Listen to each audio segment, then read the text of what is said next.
This program is made possible by the support of Delta Dental, Quick Trip, Marshfield Clinic Health System, Wisconsin Counties Association, Wisconsin Hospital Association. Watch WisconsinEye on Spectrum Channels 995 and 363 and at wiseye.org.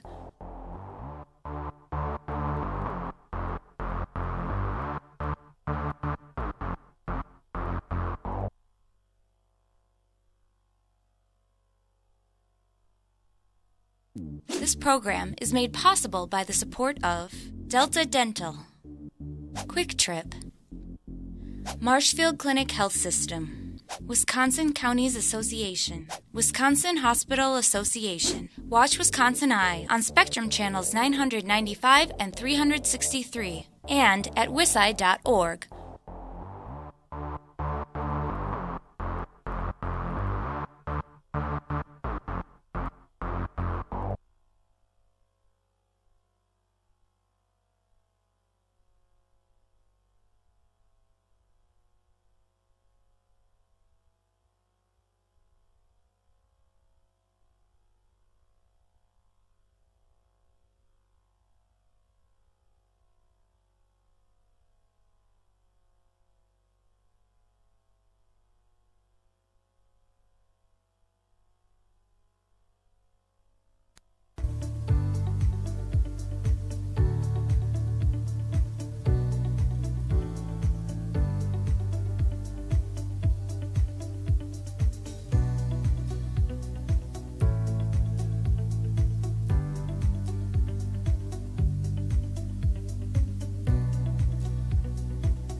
Good afternoon, and thank you for joining us. This briefing is being aired live on YouTube. A reminder to maintain audio quality, to please keep your phones on mute until it's time to ask your question. If you're able to do so, please use *6 to mute and unmute your phone. Joining us for today's media briefing are Governor Tony Evers, DHS Secretary-designee Andrea, and available to answer questions are Dr. Ryan Westergaard, the Chief Medical Officer with the DHS Bureau of Communicable Diseases, and Ryan Nilsestuen, the Chief Legal Counsel for the Governor's Office. We'll begin the briefing with remarks from Governor Tony Evers. Good afternoon and welcome back. Thanks for joining us today. I know so many of you throughout this pandemic have been doing your part to flatten the curve and help keep our families and our neighbors and our communities safe by staying safer at home, limiting social interaction and travel, and wearing face coverings whenever you go out in public. So I want to thank you, as always, for all the work you've been doing and the sacrifices you're making and your commitment to doing everything you can so that we can get through this pandemic together. A few months ago, Wisconsin was in pretty good shape. The numbers were improving, and we had made real progress in fighting this virus. Unfortunately, things have changed drastically since then. The tide has turned, and we've seen a surge in new cases across our state. Although we're fighting the same pandemic, we find ourselves in a completely different situation than one we were in just a few months ago. Local public health departments and workers have been doing their best to respond to this pandemic in our communities, and they've all been doing a hell of a job. But what we know to be true is that this virus doesn't care about any town, city, or county boundary. It doesn't care whether you live in the Dodge County or Fond du Lac County side of Waupun. It doesn't care whether you're perfectly healthy or young, and it doesn't care whether you're a Republican or Democrat. I know there have been those who've demanded a piecemeal rather than a statewide approach. They've said we do not need a statewide effort to respond to this crisis. Well, we tried their way. Folks, it's not working. Our statewide efforts to combat this virus have worked before, and so that's what we announced here today. So today, I declared a new statewide public health emergency as we battled a new surge of COVID-19 across our state. I also announced a new face covering order that will go into effect on August 1st at 12:01 a.m., give folks enough time to get face coverings if they don't already have them. Although we're facing new and different circumstances than we were a few months ago, the one thing that hasn't changed since then is what I've said all along. We're going to listen to the science and public health experts to guide our decision-making. And folks, the science and public health experts are telling us that face coverings and masks can save lives. My mask protects you. Your mask protects me, and our masks work best when we both wear them together.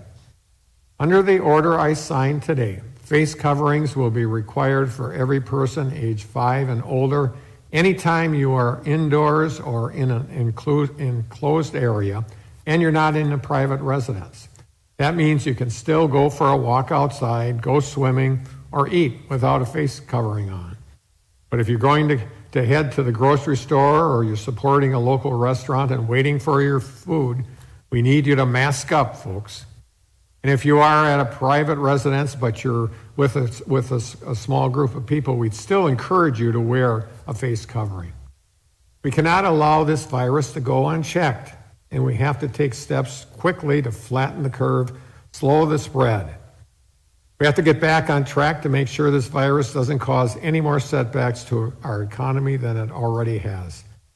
The sooner we get back to working together to flatten the curve and prevent the spread of COVID-19, the sooner we can get back to work, school, sports, shopping, restaurants, and doing all the things I know we all miss, as soon as we can do them safely. I know folks are worried that the order I'm issuing today to keep people healthy and safe will immediately be challenged by Republicans in the court. I know folks are worried another ruling could just create more chaos as we respond to this pandemic. I'm worried about that too. But my job as governor is to put people first, to do what's best for the people of our state, and to do everything I can to keep people healthy and safe. So that's what we're going to do. Please continue to look out for your neighbors and to stick to our Wisconsin values of kindness, respect, and empathy. And understand that the most powerful thing you can do is to serve as an example to those around you by wearing a face covering, practicing physical distancing, and following best safety practices. While I know emotions are high when it comes to wearing face coverings in public, I want to remind everyone that we are in a battle against this virus, not against each other. Public health is a team sport, and it is on all of us together to ensure that these efforts are successful. Stay home as much as you're able. Wear your face covering in accordance with the order. And remember that a face covering is not a substitute for physical distancing, so keep 6 feet away from others. Let's mask up, Wisconsin, and let's work together to get our state back on track. And now I'll turn things over to Secretary-designee Andrea Palm. Andrea? Thanks, Governor. Throughout this pandemic, we at DHS have committed ourselves to protecting the health and safety of Wisconsinites. As the situation on the ground has changed, and as we have learned more about the science of COVID-19, we have shared that information, our data, and our guidance. Today, we continue that commitment. And here's what we know. We know that Wisconsin is seeing significant community spread.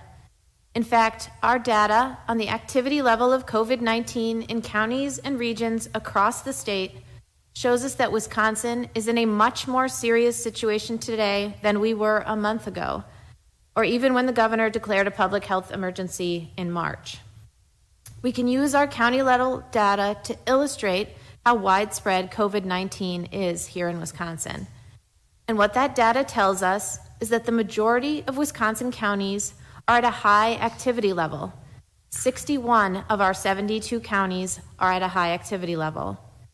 Only 2 counties are reporting a low level of COVID-19. And only 3 counties indicate a shrinking trajectory or decrease in their cases, and all 3 of those counties are starting from a high activity level. It's important to understand that community spread is and how the science translates on a personal level. So what do we mean by community spread? We mean COVID-19 is widespread enough that interacting in the community may be all that it takes to expose you to the virus. Remember, people can spread COVID-19 without showing symptoms, which means any contact can put you at risk for infection. On the flip side, if you are infected, it's very possible you are contagious before experiencing symptoms. So if you interact with people in your community, you could contribute to the spread. And again, remember that the science tells us that you can be contagious without ever developing symptoms at all. So all this means that the likelihood of people transmitting and catching COVID-19 in the community is high unless everyone takes precautions together. Between the data showing Wisconsin's community spread and the science informing us that people can spread COVID-19 without even knowing it, we need to take every action possible to protect ourselves and our communities. And this is where the science and the governor's actions today intersect. We know that COVID-19 is a respiratory virus, which means that it spreads through respiratory droplets that travel in the air. The droplets can pass from one person to another when someone coughs or sneezes, or even when someone talks or raises their voice. This air travel is why we talk about the importance of physical distancing, staying at least 6 feet apart from each other. These droplets are also why face coverings and masks are so important. They form a barrier to prevent these droplets from traveling from an infected person to another person. To be clear, face coverings protect the people the wearer interacts with more than the wearer themselves. But by protecting others, you are protecting your community and, by extension, yourself.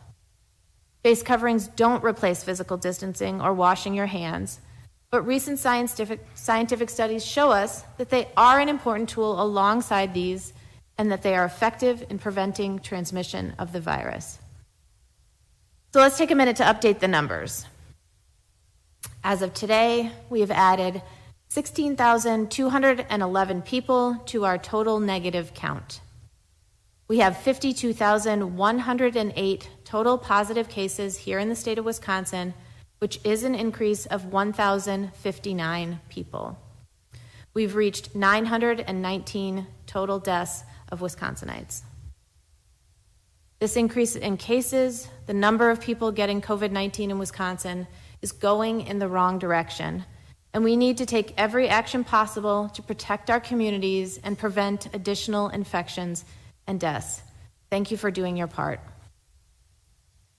Thank you. Now we'll open it up to questions, and a reminder to maintain audio quality, to keep your phones on mute until it's time to ask your question. And in the interest of time, please only one question per reporter per outlet. And we'll begin today with Sean Kirkby from Wisconsin Health News. Sean?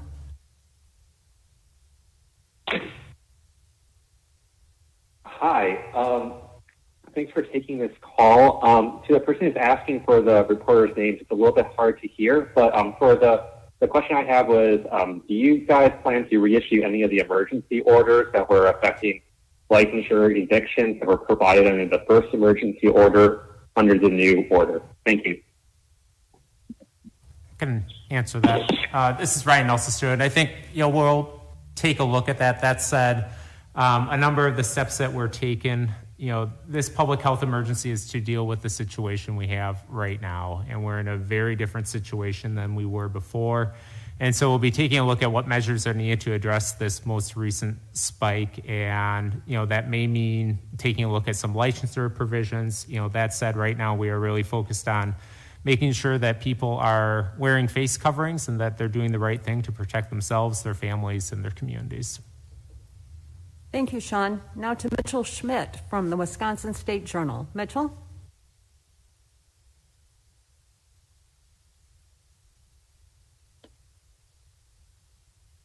Again, Mitchell. Yeah, I'm sorry. Go ahead. Did you call for Mitchell? Yes, I did. I can't hear who they're calling for. Yeah, all right. Thank you very much. Yeah, this is Mitch. You kind of touched on this, but I'm just curious. You'd mentioned, in the past, that the Supreme Court ruling kind of hamstrung your ability to pass an order like this. I'm just curious if someone might be able to speak a little bit to the legality of this order moving forward, and then piggybacking off that, why was a mask mandate made today as opposed to, per se, weeks ago? Thank you. Sure. This is Nilsestuen again. So the Supreme Court decision definitely made things more difficult where to address the beginning, kind of the first stage of the pandemic, we were able to use a fairly wide variety of tools in order to address it, especially mostly focused on the powers that the Department of Health Services have. With this second emergency order, it's dealing with it's a very different situation. And to answer the second part of your question, Mitchell, the reason why it was issued now is because of where the numbers are at. I think it's also, there was a very steady increase in the number of cases and the average number of cases throughout the month. In addition to that, it's also, there's been input and reporting from the federal government in terms of urging states like Wisconsin who are in similar situations to take more aggressive action. So we're in a very different situation than we were before. And in terms of the legality of it, that when the governor declares a public health emergency, he also has authority to issue orders necessary to protect personal security. And that's a face covering requirement does just that. It protects people in order to make sure that they're not transmitting a very deadly virus from one person to the other. Thank you, Mitchell. Now to Scott Bauer from the Associated Press. Scott? Hi, thanks for doing this call. Governor, you had been mentioning for weeks this spike that's been going on for well over a month. And to piggyback on Mitch's question, given that your order takes effect on the same day that Jill Karofsky takes her seat on the Supreme Court, are those two things related in any way? And what do you say to people who would argue that that has everything to do with the timing of this order? Well, it doesn't have everything to do with it. The virus is the issue. It's not Jill Karofsky. as Ryan just talked about, we've been thinking about this for several weeks. Putting together two orders is not something that happens in 24 hours. And so we've been thinking about it. We've been following the data, and we believe that and we looked at different ways of approaching this, and we believe the way we approach this has good legal standing, and also it just makes sense. Bottom line is we need to keep people safe, and this is one way to do it. And we're hopeful that the Supreme Court agrees to this. You never know; it might not even end up in the Supreme Court. People might say, "Okay, we got 60 days to get this turned around, get things safer in the state of Wisconsin, increase our ability to have a good economy, and increase the ability for our kids to get back to school." Thank you, Scott. Now to Victor Huckabo from CBS 58 in Milwaukee. Victor? Hi, good afternoon. Thank you again for taking this call. I'm wondering, as this goes into September, and it's difficult to see what the situation will be like when we reach that point, but it will still be, as the school year is beginning and kind of getting into full swing.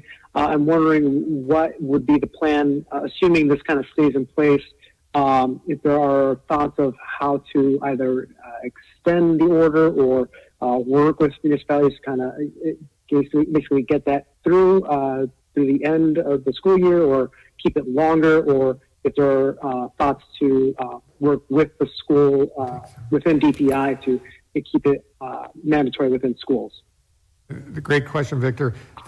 First of all, I think the school districts are doing a good job at analyzing what they see as it relates to their ability to hold classes in person, and so I've been pleased with the conversations that are happening. I mean, there are schools in the smaller school districts in the state that they begin the year with 15-1 class size or smaller, and so keeping that physical distancing is going to be easier for them. But in order for us to kind of equalize opportunities here in the state, we need to get at this virus, and that's why we're doing this order. And I'll let Ryan just briefly talk about what happens after 60 days. Sure. I think that it's a little bit premature to answer that question. We have to see what happens. As the governor has said, we've been keeping a very close eye in terms of where the virus is headed, and this is a very fact-specific determination. And so I think right now the focus is on making sure that we start to bend the curve here. If you look at the rates over July, they have drastically increased, and so to the governor's point, in order to be able to make sure we can reopen schools and have kids be safe, it's really important that we focus on over these next 30 days in order to make sure that we're in a better place as a state in containing the spread of the virus. Thank you, Victor. Now to Nick Bohr from WISN in Milwaukee. Nick? Hello. Thank you for taking this call. So I guess the big questions I have relate to how will the order be enforced, and let's say, for example, that that some people decide they would rather pay than actually wear the mask. What happens in that situation? I understand there's a $200 fine, but could you go into a little bit more details about the specifics of, again, how that being enforced, and what would happen in that particular fringe case? Sure. So again, this is Ryan Nilsestuen. So under 323.28 of the Wisconsin statutes, as you mentioned, there is a civil forfeiture for violating an emergency order. And state law gives district attorneys authority to prosecute civil forfeitures. So if somebody makes a referral over to the district attorney's office, they would be able to make a decision on whether or not to prosecute it. I think, though, the thing is, as we've said before, is we're really counting on people to make the right decision here. As the governor mentioned, that this has become, unfortunately, a highly polarized topic, but, wearing a mask, it's not a hard thing to do when you're in public. I think one of the goals we did with this order is making sure that it was narrowly tailored. when you're at your private residence or at a private residence, it doesn't apply. It doesn't apply when you're outside, but when you're out and about in public, indoors or in enclosed spaces, it does apply. And, taking a very simple action like wearing a mask has a really significant impact on cutting down the spread of COVID-19. So we're hoping that people make the right decision, that when there are situations where people aren't complying, that local officials try to educate first before going down the enforcement route, because, it's a really simple thing that we can all do in order to reduce the spread of COVID-19. Thank you, Nick. Now to Will Cushman from WisContext. Will?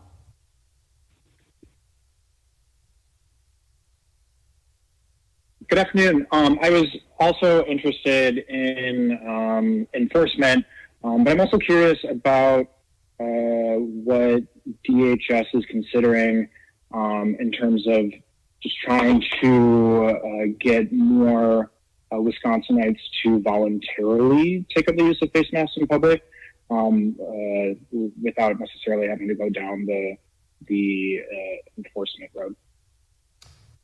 I'll just jump in quickly, and then I'll let Andrea take a crack at it. This is Governor Evers. We have been trying to do that significantly. We come here every week or almost every week talking about the very similar things: wear a mask, stay 6 feet apart, making sure that you don't hang out in a small space with a whole bunch of other people without a mask. It isn't rocket science, and we'll continue to talk about that. In addition, we've had a public service campaign all across the state with famous Wisconsinites talking about the importance of masking up. In addition, WEDC, the Wisconsin Economic Development Corporation, has worked with to provide some really needed revenue for our small businesses in the state, and as a result of taking those resources that they desperately need, those small businesses are agreeing to making sure that their workplaces and their stores are safe and people are doing the right thing. So we have done a lot of those things already, clearly not enough. We will continue to do those things and talk about it. And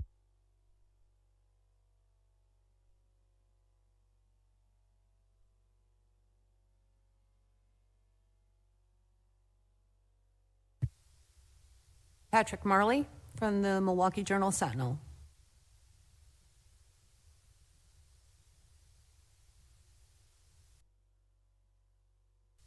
Ask you, follow.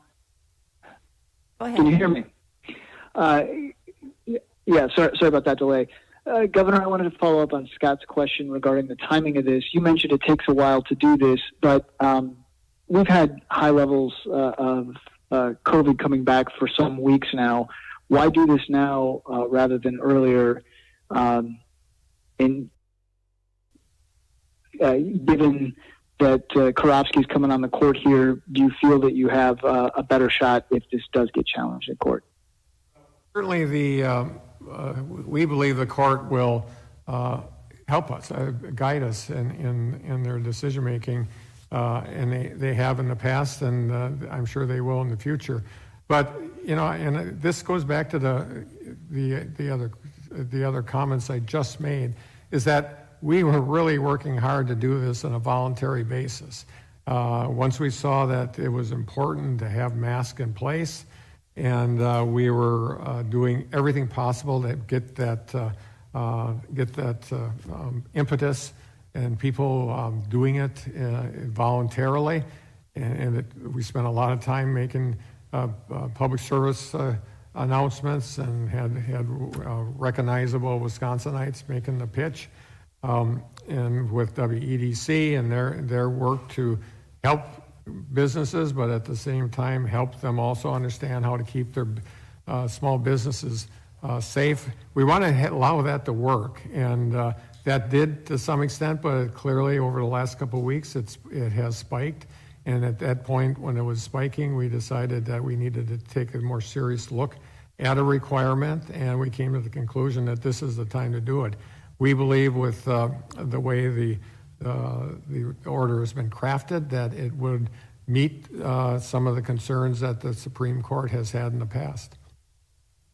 Also, just to add on, I know it's easy to fall into kind of the, thinking that the court is just a political body. But, even looking at some of the losses that we've had, I think you run a risk of just assuming that certain justices are going to vote certain ways. And we saw that with the lame duck lawsuit, where Justice Kelly was the one who authored the opinion knocking down the guidance document requirements.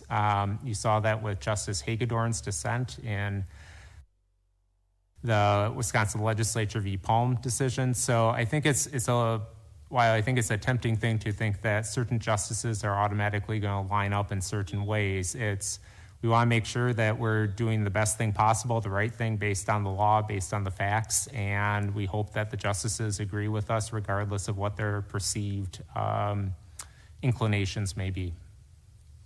Thank you, Patrick. Now to Rob Sussman from WTAQ Radio. Rob? Yes, thanks for taking my call.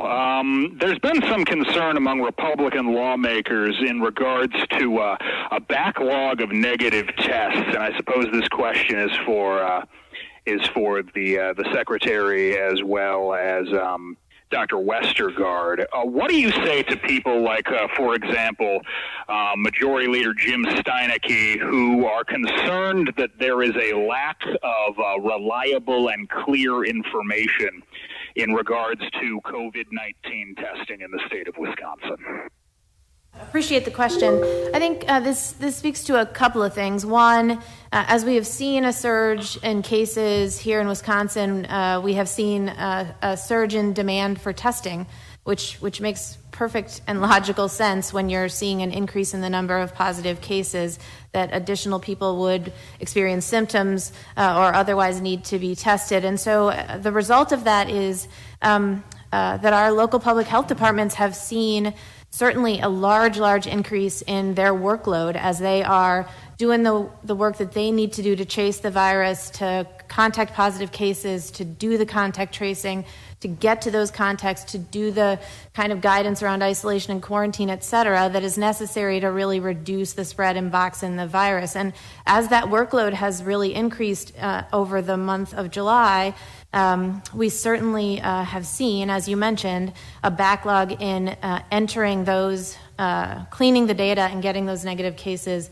into the system. That has not impacted the notification of those negative cases. Everybody who gets a test, their results are returned to them promptly, but they have understandably prioritized those positive cases from a workload perspective so that we are doing what we need to do to focus on the pandemic and the spread in our communities.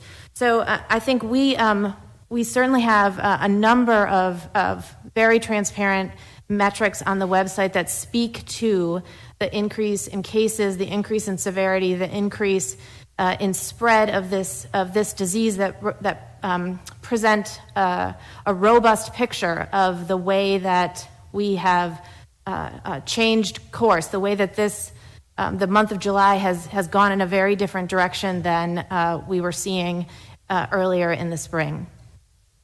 I could add one piece to that to add some additional context, is that the standard that we as a state health department and a lot of our county local partners have of sharing data at this level, meaning individual case counts on a daily basis, is truly without precedent at any level of public health, from CDC, from doing national data, to all the other reportable conditions. We typically update those on a monthly or typically an annual basis, because it takes a long time to clean the data, to make sure they're telling us that we're not, to make sure that there's not a lag that comes to these problems. So it was a massive effort, because this is such of historical interest and such a pressing public health crisis that everyone wants to know as much as possible, that we've adopted this standard of sharing data on a daily basis, which is really unlike anything else we do in public health. And I think we've been pretty consistent on how we recommend interpreting the data.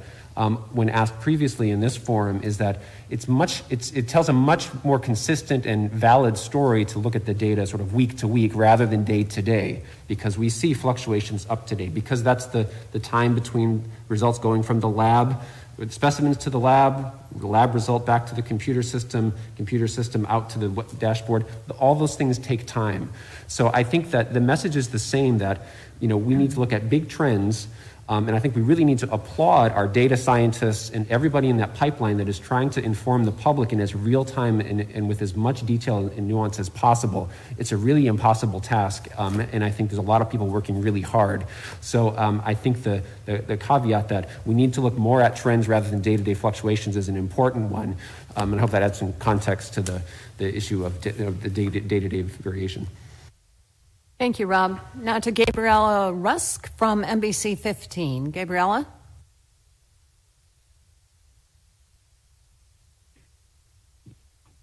Hello, this is Lee Mills filling in for Gabriella, and I apologize for jumping on this call a little bit late. So if this has already been addressed, I'll go back and log that later. But if not, Governor, I just wanted to find out if you have reached out to Republican leaders, if you spoke with Voss or Fitzgerald prior to putting out this order, and if so, were you able to come to an agreement about what a statewide requirement might look like ahead of time? I did make this decision on my own. It's an executive order from the governor of the state of Wisconsin. That said, my staff meets regularly with the staff of both leaders. I know this discussion has been made without any kind of fruition as to what it should look like. I did call both leaders before I made this announcement and to give them a heads up. Thank you, Lee. Now to Madeline Anderson from Fox 6 in Milwaukee. Madeline? Hi, I was wondering, and I apologize too if this has already been addressed, but if you could talk a little bit more about the specific criteria you will be looking at when you decide at the end of September if this order was effective or if it needs to be extended. So, for example, rather than just saying the curve has been flattened, is there a specific percentage of positive cases that you want below a certain number when you're going to make that decision? Brian may also want to weigh in on this, but I would say, right, our weekly activity level metrics of, that overlay the case trajectory with the prevalence per 100,000 folks is a really important a way for people to think about how this disease is, or how the surge is progressing, whether it's going in the right direction, how it is impacting each community relative to the number of people in their community. And it gives a really important snapshot on over the course of time about whether we are going in the right or the wrong direction. And it helped inform certainly this decision, and I think it is an important thing for folks to continue to be looking at as we move through the rest of the summer into the fall. I think the other things that as we have talked about before, that are important things to be thinking and looking at are things like our public health capacity. Are we mitigating the spread of the disease in a way and to a point that we can handle that workload, that we understand that where that positive case was infected, so that we can chase those contacts, box this in, stop the spread. When you're in a situation of community spread like we are right now, it becomes increasingly difficult to find the root of the infection, of who gave it to who in the first place, and that makes it really hard to stop the spread for our local public health departments. And so those kinds of indicators will really help us know when we have reversed these trends that we are seeing now, and we will be back in a place where we are well positioned to do the daily hand-to-hand combat that needs to be done to really wrap around the virus and keep the spread as low as possible. Okay, thank you, Madeline. Now to Steve Westergaard from the Platteville Journal. Steve? Thanks for taking my question, which is, I guess, a follow-up to the couple of questions about enforcement. Given the fact that the safer home orders, you had local, I think several sheriffs who said they were not going to enforce them. You had a number of people who kind of flaunted the orders in the first case, and you also have people who have been questioning the truth of the numbers, given the fact that there's been some issues with certain county counts. I guess, and this is a question for the governor, by the way, I guess I'm still wondering why you feel people who have been suspicious about what the state has done will actually go ahead and follow this order. Because it's the right thing to do. I would say that it's quite that simple. The science shows that wearing a mask will help stop the transmission of this disease. Do I think that there are going to be people that flaunt it? You bet. Do I think that there are some sheriffs that will become constitutional experts on this and say, we don't want to do this? Yes. But as governor of the state of Wisconsin, and frankly, the vast majority of people of the state of Wisconsin that have been asked about these things, is that masks do matter, and it's the right thing to do. And so we expect compliance. During the Safer at Home order, there were people that flaunted that, and there were sheriffs that said we're not going to enforce that. But it made a difference. It saved lives, and it also helped us reduce or slow down the spread of the disease until the Supreme Court decided that they knew better and made the changes that they made. So, yes, I understand that there's going to be a handful of people in the state, small number of people in the state, that will buck this order. But it's the right thing to do, and I'm sorry to put it so simply, but we need to do it for each other, and if we don't, we'll pay a huge price. Thank you, Steve. Now to Rachel from TMJ4. Rachel? Tom Duran here, in for Rachel. A question for the governor. Senator Steve Nass has already put out a press release saying that he wants to hold a special session to talk about the mask mandate, calling it illegal and unconstitutional and a power grab. I wonder if the governor would welcome legislative input on this issue. Well, hell yes. The Republicans could have came into session at any time. This has been a long pandemic, folks. And you look around states in the nation, we are one of the few states where the legislature has not taken an active role, hands off. So suddenly Steve Nass gets excited about this and wants to bring people in to do away with his order. I think that's a sad commentary for all of us. Obviously, he doesn't believe that masks matter, and that's fine. He can be one of those people that flaunt the order. But to come in and have the Republicans essentially say we don't believe in science, pretty risky business, pretty risky political business, and real risky health business. Thank you, Tom. Now to Jeremy Janine from Urban Milwaukee. Jeremy? Question about the number of active hospitalizations. We're over a week into an issue with at the Department of Health Services reporting a bouncing number and the Wisconsin Hospital Association reporting no number. When will that issue be resolved, and what's happening there? Yeah, thanks for the question. We were the hospitals were given very little notice on some new reporting requirements to the federal government, which required them to start reporting into the into the system, answering the questions and data fields for the federal system, while we had with them worked through a system and through a technology where they were reporting information to us and to the hospital association, as you mentioned, that was providing information that we were displaying on our website as well. So between the short turnaround, the short fuse on those new requirements at the federal level, and the fact that they are two separate systems that need to be entered in the middle of a surge where they're all pretty busy taking care of patients, we have been working with them diligently to smooth out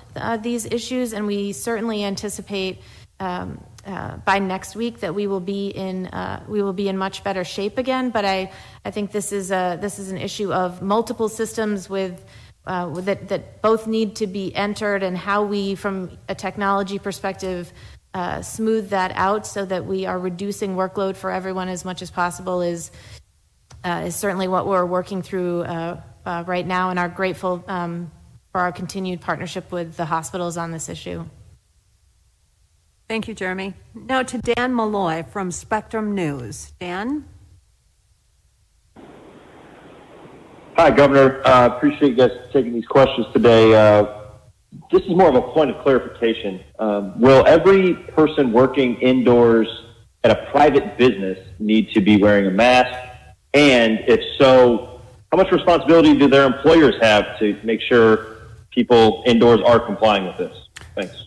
And I'll turn it to Ryan for the specific answer, but I just have to tell you my belief and observation over the months that this has been going on is that the business community has done a pretty good job around this issue, and that many employers already require social distancing and masks. And so I don't think this is going to be a significant burden for them, because many of them already do it. Sure. Thank you, Governor. In terms of the first question, the order applies to any time you are out in public and indoors or in an enclosed space.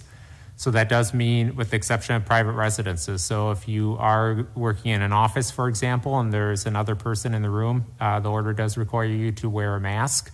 If you're in an office sitting by yourself and no one else is there, then you do not need to wear a mask. In addition, there are some carve-outs for special situations where state or federal laws or regulations would require come into conflict with wearing a mask. Thank you, Dan. Now to Ryan Curry from NBC 26. Ryan?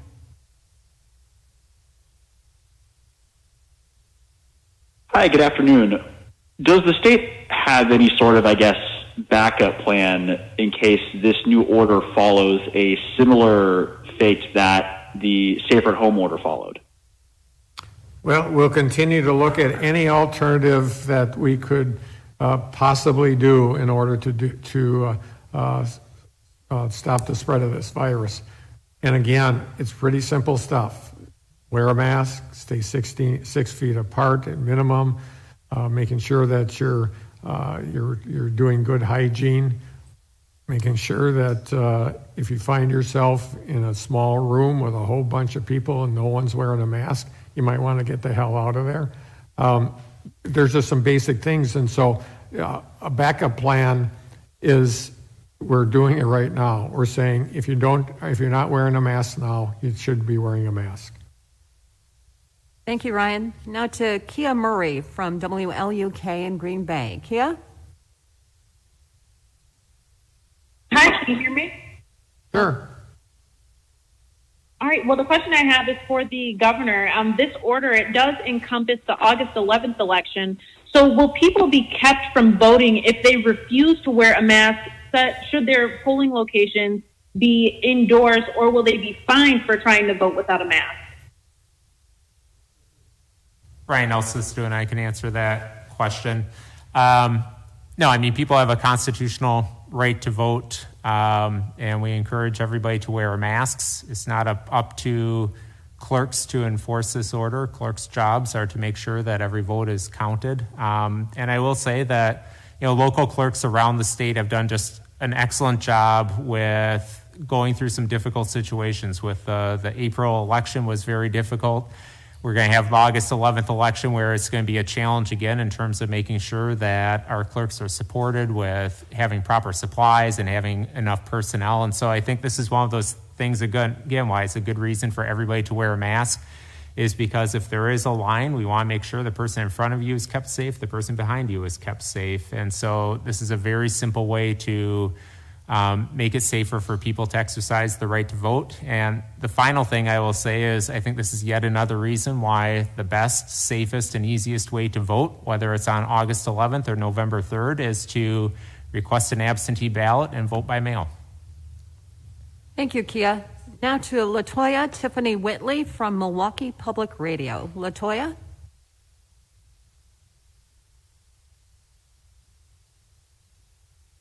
Milwaukee Public Radio.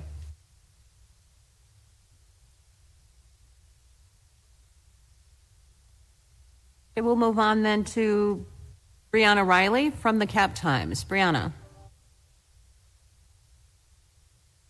Yeah, thank you so much for taking my question. Governor Easley, what do you say to people who argue less populated areas of the state should be treated differently? Well, as I said before, this virus has shown up in every county in the state of Wisconsin. So it's not like if there's a county line there that the virus stops, nor is it stopping people from going to work in a different county or whatever. This surge is a statewide surge. One of the counties where we had very few cases just had, it just exploded with the number of cases that they now have. And so a statewide effort to wear a mask is really important because the virus does not know boundaries, even though we do a lot of looking at data around different counties, but every county in the state of Wisconsin is impacted by this virus. Thank you, Brianna. Now to Mason Dowling from WAOW-TV in Wausau. Mason?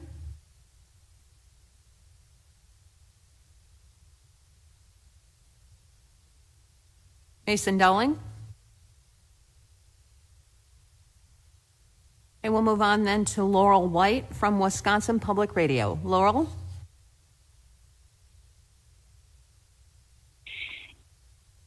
Yeah, thanks again for doing this. I'm just curious to get a little bit more insight from the governor on some of the pushback to mask mandates that have been around for a while. Some of the comments coming out now are talking about how, in a reflection of that conversation that's been going on, that this is a violation of individual liberties, that people should be able to have the choice to wear a mask or not in public. And some people are even adding that they don't feel safe wearing a mask because they're hearing that it could hurt their health to have a face covering on. So what's your response to that? Not quite clear on the question, but if you're asking my response to people that don't want to wear it for various reasons, the data is pretty strong around that. In fact, I saw a miraculous change of heart from the President of the United States on this issue. So I think people, once they get a feeling that, an understanding that, you may be frustrated about having to wear a mask. Some people are frustrated about having to obey the speed limit, but they do that too. Or they obey the speed limit even though they're frustrated about that. This is about life and death and about making sure that we're keeping, even though we may be frustrated by it because we don't have it or we hate to have to wear a mask and it's an imposition, we're helping save lives. And I think that is an overwhelmingly substantive way to look at it. Thank you, Laurel. Now to Stephanie Hoff from West Politics. Stephanie. Can you hear me? I'm sorry. Hello? Okay.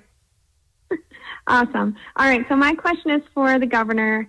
I'm just wondering what you think of the president suggesting to delay the election.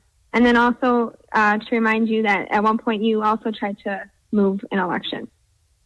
Yeah, that's true. I did. But the November election for the President of the United States, that date is in law. It would need to be changed by Congress. Don't see that happening. And frankly, just bringing it up is breathtaking in and of itself. So I'm doubtful that it would happen. I think the President has gotten pushback on that, and so it's unlikely he'll be talking about that anymore. But at the end of the day, the election will happen on the day that's deemed in state law or in federal law. Thank you, Stephanie. Now to Martin Roccasoli from WORT Radio. Martin?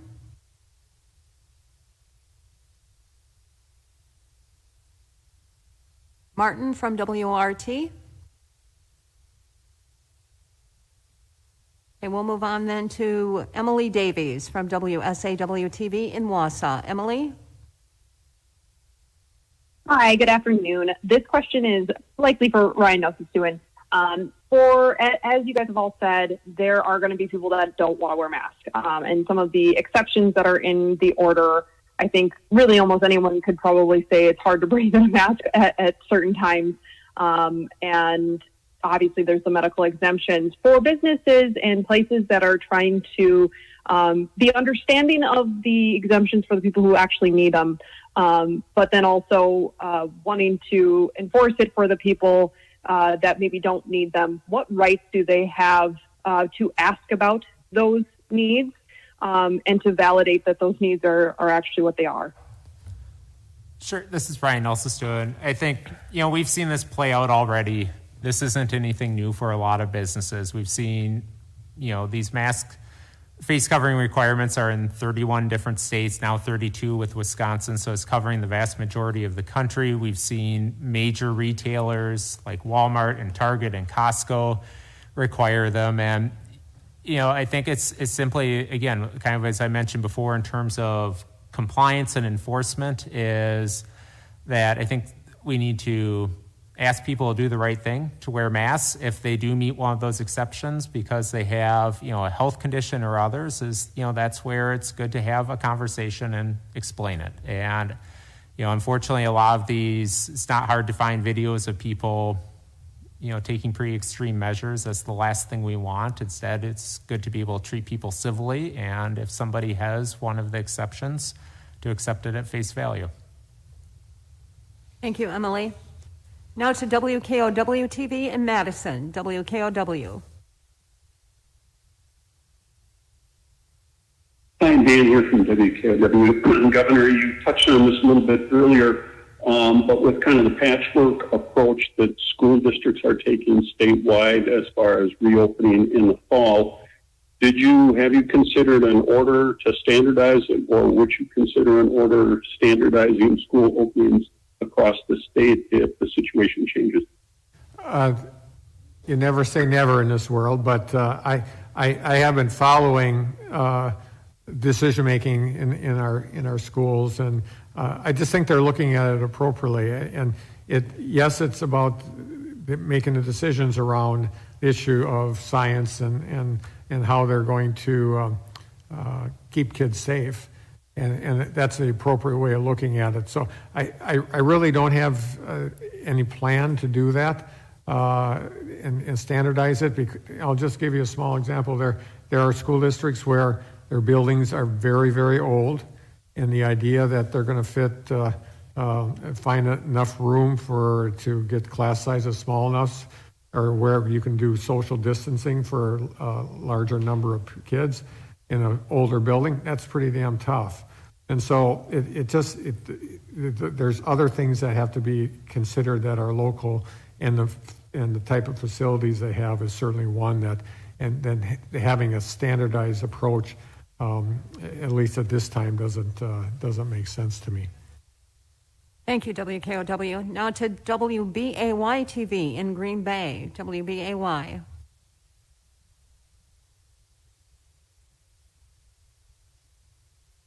WBAY-TV in Green Bay.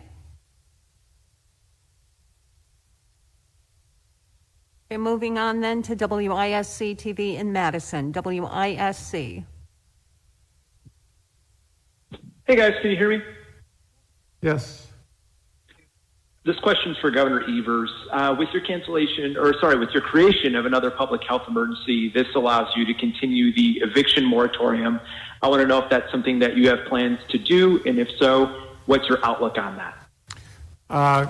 That is, we're focusing on getting this order in good shape around the issue of a mask, and so that's going to be consuming us for the near future. But we are concerned about the evictions in the state of Wisconsin.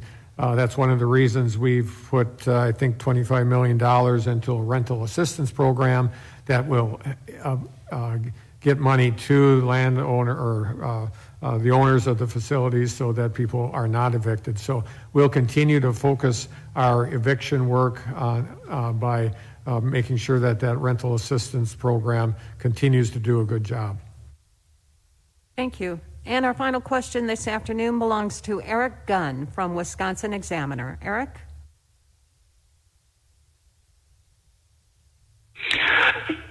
Thank you for taking this question. I know that there was earlier a question about hospital data, but I have a somewhat different one, namely how close or far are we from the potential of an overwhelming surge on our health and hospital systems that was certainly a concern early on in this before. What's your sense of where that's, how close we are to something like that happening again? So Eric, we do certainly stay in close touch with our local hospital systems because they have done a lot of surge planning and figuring out how they would and are converting space to maximize their bed capacity and their ability to serve patients should they need it. So I think overall, I would say that hospitals are busy and are increasingly busy. And we, again, continue to stay in close touch with them and local public health about the impacts on their capacity and their ability to serve folks without going into what we call crisis standards of care. But Dr. Westergaard, if you want to say anything more specific, I'd welcome that. I think the point that I'd add is right now, none of our hospitals, to our knowledge, are reporting that they are in a crisis mode, meaning that bed availability, ventilator ability is not at a crisis. I would say anecdotally that nearly 100% of our local public health departments are in a crisis mode. And this came up earlier, and the ability to respond to cases, do contact investigations, notify the contacts about the advice, that part is very strapped. And I think the real concern that, although the epidemic is heating up to a phase where it hasn't translated into a large number of critically ill people, our ability to control it at the local level is becoming, very threatened and very, very weak. So the biggest immediate benefit of turning the corner right now and trying to flatten the curve urgently is because all the tools we've put in place to break local chains of transmission through contact tracing and case notification are really threatened by the volume. So to the previous question about, what does improvement or success look like? Right now, we need to be able to support our local public health to do the investigation to protect people, because we know that works, that containment strategy. And right now, I would say every health officer I've talked to said that they are in a crisis in terms of being overworked and understaffed. So that's something I think we should keep in mind. Thank you, Eric. And that concludes today's briefing. Please continue to monitor the DHS COVID-19 web pages for data and guidance. Additional information can be found on the websites of the Governor, the Department of Workforce Development, the Department of Public Instruction, and the Department of Children and Families. Be safe and have a good afternoon. This program is a production of WisconsinEye, an independent, nonpartisan, nonprofit media network with a mission to inform, educate, and engage the citizens of Wisconsin. WisconsinEye is the nation's first and only independently funded state civics broadcast network, providing gavel-to-gavel access to government proceedings and events at the state capitol.